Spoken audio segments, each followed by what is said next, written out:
Hello everyone. I am outside and I hit the wrong button. Now I'm re-recording this, so hopefully there will be less ums and ahs and pauses, and practice makes perfect. This is the next Cut Just Today, Emery Paul, Dahlia. I'm just going to do a little walk through the garden. In the background you see my woods, and over here are the beginning of the anemones, and then we have the coneflowers. Oh, my cord is caught on a flower. Oh gosh.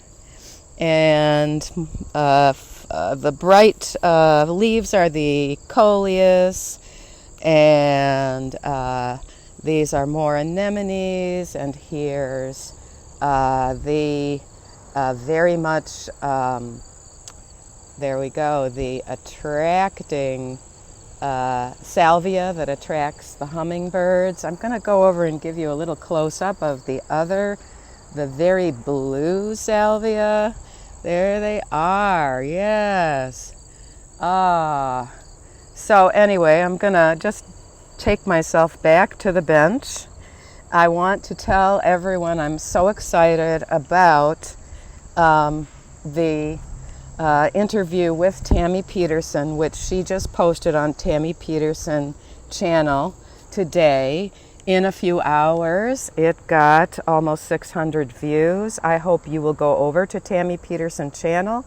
The link to that video is on a community page that I just posted. It has a picture of me in this hat and a picture of Tammy. So that's on her, thumbnail, whatever you call it. Let's see. Please do share that widely. I put it up on a couple of places on Facebook. I am not so much interested in the attention on myself. I am much more interested in getting the word out about trans widows. Thank you to Rex Landy and all my other trans widow responders who filled out the 20 questions, and to all the other ones like Jenny Kimmel, who has done multiple interviews, as well as Tracy Shannon, for speaking out for our cause. People really do not know.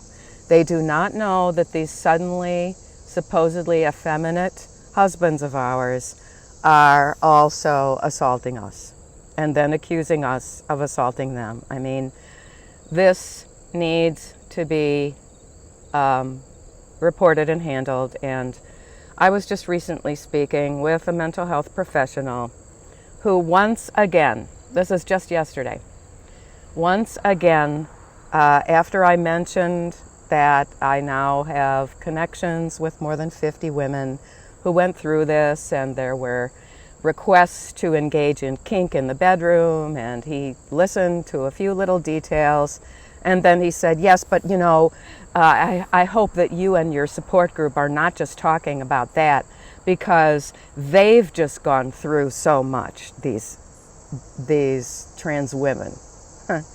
And I was just like, okay, time to end the conversation. This is a myth that even mental health professionals have swallowed.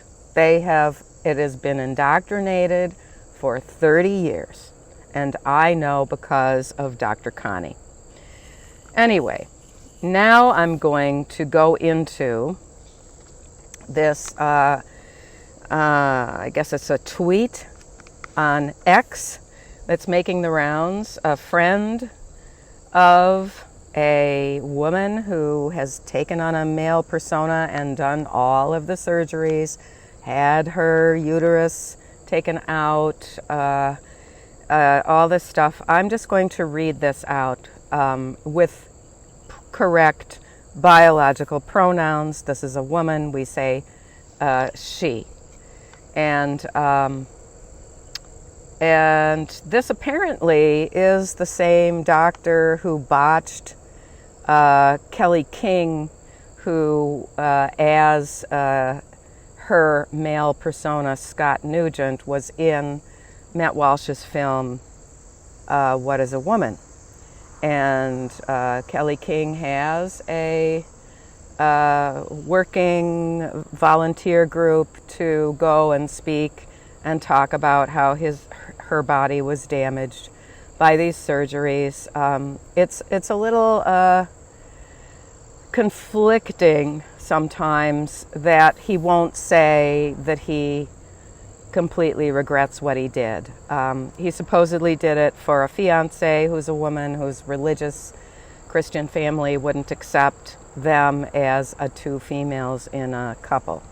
So that doesn't seem like someone who had this idea that they're in the wrong body since they were a child. This is someone using sex stereotypes and religion to justify dangerous sex trait modifications. So here we go. My version includes female pronouns because we are speaking about, and this person wrote about, a female. I am in shock and really scared. One of my closest friends who has had bottom surgery with Dr. Crane a few years back has been in the hospital for the past week. Taking up a bed in a hospital for a week is a very, very extreme use of the stretched medical resources in the States. I don't know if this person actually lives in the States, but to continue. Dr. Crane is, I believe, in Texas. Okay. Fighting for her life because of a big infected abscess that was found between her rectum and her bladder in the space where the uterus used to be. You can see how this last phrase, where the space the uterus used to be, doesn't fit with male pronouns. This infection is putting pressure on her colon and her bladder, and the doctors don't know what causes it or how to effectively treat it. They are trying to get any information they can in order to form a course of action that might work to treat it. Now just think, there's probably at that same hospital some 66-year-old woman like me who has sudden impossible pain in her gut, but it is an appendicitis. My mother actually had a tumor in her appendix,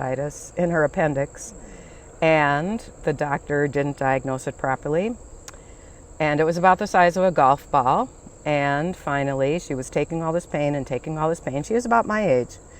And it ruptured. And then she had to have emergency surgery and so on after she had eaten food and all this kind of thing. So there was a little bit of danger of infection afterward. So just, think about any child who is going to the hospital for an emergency, anyone who is going to find out after some biopsy that they have the unfortunate diagnosis of cancer, and so on. Just remember that Dr. Crane is causing backlogs and bottlenecks in the entire hospital system because these people had unnecessary surgeries and now are fighting for life. The infection is putting pressure on her colon and her bladder, and the doctors don't know what causes it.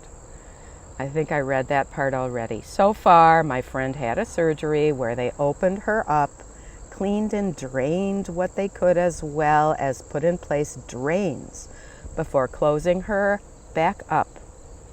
They have her on 6 different antibiotics as well, but nothing seems to work. Now, this is a young person who could be a healthy young woman who has a few anxieties about her perfectly formed physical body who needs to go through the Uta Hagen wellness movements playlist and go take walks and grow the flowers, count the butterflies, and kind of get over yourself.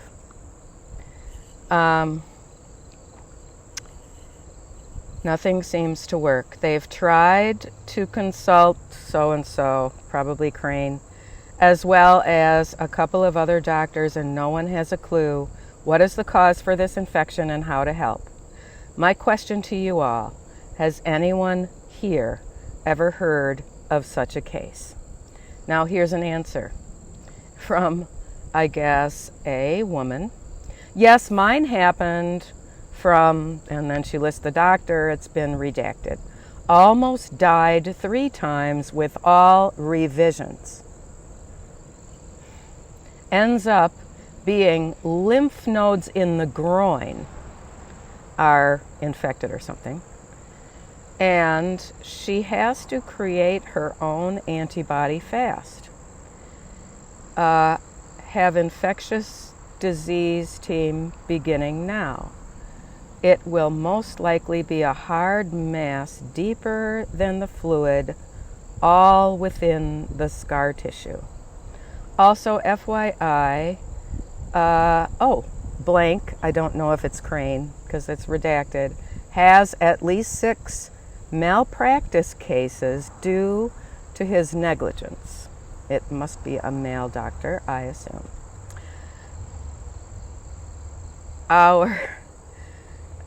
This person says, our brothers have died and or are dying due to this. Okay, our sisters are dying.